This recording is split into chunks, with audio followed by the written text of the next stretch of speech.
देखो 31 को हम लोग एक तो जैसे लॉयंस क्लब वाले हम 150 लोग इकट्ठे होते हैं और सब एंजॉय करते हैं।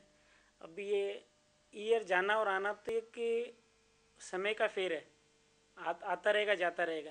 सब मिलके एक एंजॉय करते हैं, उसके लिए एक टारगेट डिसाइड करते हैं कि नेक्स्ट ईयर का ये टारगेट रहेगा और प्रीवियस ईयर में हमने क्या अचीव किया और क्या कम कर पाए कि नेक्स्ट में हम उसको इम्प्रूव करें।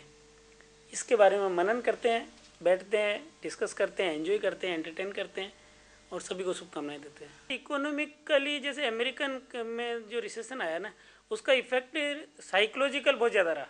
एक्चुअल में कम रहा बिल्डिंग लाइन में, लेकिन साइकोलॉजिकल इतना रहा। कोई आदमी खरीदने से पहले सोच रहा है कि देखो मंदी आने वाली है, मंदी के बारे में सोच सोच के वो वैसे ही दुबला हो रहा है। वास्तव में मंदी अभी तक आई नहीं, प्रॉपर मंदी एक्चुअल में है भी नहीं और आई भी नहीं। डिमांड आज भी जयपुर में अच्छी है, पूरी इंडिया में भी जैसे हमने स्टडी किया, अहमदाबाद में बहुत अच्छी ग्रोथ है, बॉम्बे में बहुत अच्छी है, दिल्ली में बहुत अच्छी ग्रोथ है, अच्छी रेटें इन्फ्लेट हुई है। तो ऐसा कुछ नहीं है कि बहुत ज़्यादा मंदी है। इंडिया का जो कल्चर है उसके हिसाब से मंदी आना अभी संभव ही नहीं लगता, क्योंकि हर आदमी बहुत मेहनती है।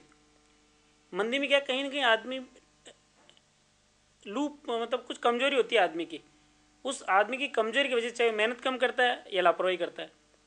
वो दोनों ही चीज़ इंडिया में नहीं है। आदमी मेहनत भी बहुत करता है और लापरवाह भी नहीं है, पूरा बुद्धिमान है, मेहनत से करता है। तो अभी मंदी का कुछ दिखता नहीं है सीनीरियो, क्योंकि ओवरऑल वर्ल्ड के हिसाब से देखते हैं तो इंडिया के जो लोग बाग हैं और एटमॉस्फेयर इंडिया का वो बहुत अच्छा एटमॉस्फेयर है। फ्लैट कल्चर धीरे धीरे बहुत अच्छा बढ़ता जा रहा है, लोग समझदार भी होते जा रहे हैं, क्योंकि फ्लैट कल्चर में क्या सिक्योरिटी सेफ्टी बहुत अच्छी होती है।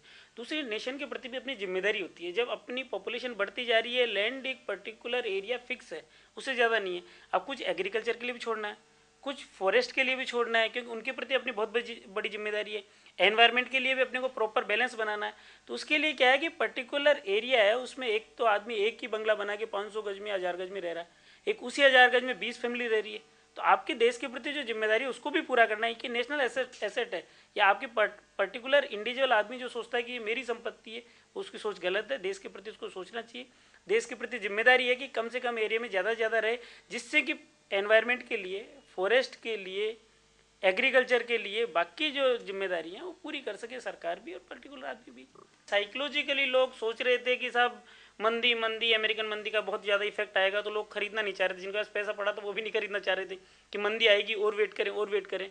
अब वो उनका एंड हो चुका है, अब उन्होंने वेट करते हुए थक चुके, अब वो इस लाइन में आ गए और ख़रीदना चालू कर दिया। इसीलिए तो ये मंदी बिल्कुल ख़त्म हो चुकी है, अपवर्ड ट्रेंड चालू हो चुका है। और 2012 मुझे अच्छा नज़र आता है कि बहुत अच्छा बिल्डिंग लाइन में बहुत अच्छा हो सकता है, बूम भी आ जाए, क्योंकि रिक्वायरमेंट बहुत ज़्यादा है अभी तक पब्लिक की, और वो वेट एंड वॉच वाली स्थिति थी वो खत्म हो चुकी है। अब लोगों को परचेज करना ही करना है, क्योंकि एक्चुअल में रहना है, उसको चाहे महंगा हो सस्ता खरीदना ही पड़ेगा। अब तो वेट करते करते वो थक चुके।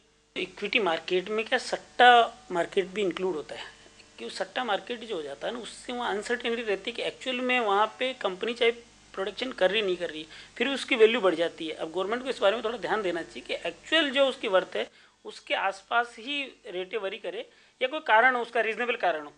अब बिना कारण बढ़ रहा कर रहा है, उसको गवर्नमेंट को रोकना चाहिए। प्रॉपर्टी लाइन में ये चीज़ पॉसिबल नहीं है, क्योंकि प्रॉपर्टी में फिजिकली आपके पास एग्जिस्ट करती है प्रॉपर्टी या है, तो ही आप उसको बेच सकते हो और तो ही खरीद सकते हो। तो अनयूजुअल ना ही तो वहाँ पे तेजी आ सकती और ना ही मंदी आ सकती। जो आदमी खरीदता है उसको सामने प्लॉट दिखता है, एरिया दिखता है, ज़मीन दिखती है, तो उसको संतुष्टि रहती है। तो इसलिए वहाँ फ्लक्चुएशन बहुत ज़्यादा आ भी नहीं सकता। आता है जो बिल्कुल जेन्युइन आता है। इक्विटी मार्केट में कई बार अनसर्टेनिटी पूरे वर्ल्ड की उस पर बहुत ही सेंसिटिव मार्केट है इक्विटी मार्केट। वर्ल्ड लेवल पे जरा सा अगर बराक ओबामा को छींक भी आ गई तो आपका इक्विटी मार्केट बहुत ज़्यादा ऊंचा नीचा हो जाता है। तो एक्सपेक्टेशन से चलता है, मतलब लोगों की सोच के हिसाब से चलता रहता है। जो ही सोच चेंज होती है, मंदी आनी है नहीं आनी, सोच के हिसाब से लोग बेचना चालू कर देते हैं माल, क्योंकि लिक्विडिटी बहुत ज़्यादा होती है इसमें। जो चाहे फटाक से माल बेच दो। इसमें क्या, बेचने के लिए पहले सोचना पड़ता है, ग्राहक ढूंढना पड़ता है, ग्राहक भी सोचता है, विचार करता है, लेन देन सब चीज़ों में अपने यहाँ के जो कानून है उसके साथ थोड़ा टाइम भी लगता है, तो आदमी को सोचने का पूरा टाइम मिलता है। सबसे पहले तो वो जिस बिल्डर से ले रहे हैं, जिस कंपनी से खरीद रहे हैं, उसकी गुडविल का ध्यान रख के सारे डॉक्यूमेंट चेक करें, नक्शे वगैरह अप्रूव्ड है या नहीं है, वो चीज़ उनको चेक करनी चाहिए। उनकी यूटिलिटी देखे खुद की, कि मेरे को ये प्रॉपर डिस्टेंस, जैसे ऑफिस है तो ऑफिस से कितनी डिस्टेंस पे लोकेशन क्या है, आसपास का एटमॉस्फेयर क्या है, ये सब चीज़ों को ध्यान रख के ही खरीदना चाहिए।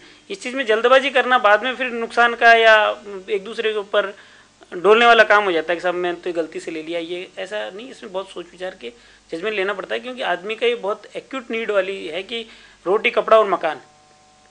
तो मकान जो चीज़ है उसकी बहुत परम आवश्यकता है, इसलिए उसको पूरा सोच विचार के, और सबसे ज़्यादा फंड जाता है। हो सकता है किसी आदमी को, बेचारे गरीब आदमी के लिए जीवन में एक बार ही खरीद पाता है, तो जो अपनी सारी कमाई है उसको एक जगह तो बहुत सोच विचार के अच्छे आदमी के पास अच्छी कंपनी में रेपुटेड जगह पे ही इन्वेस्ट करना चाहिए, जिससे कि वो सेफ रहे।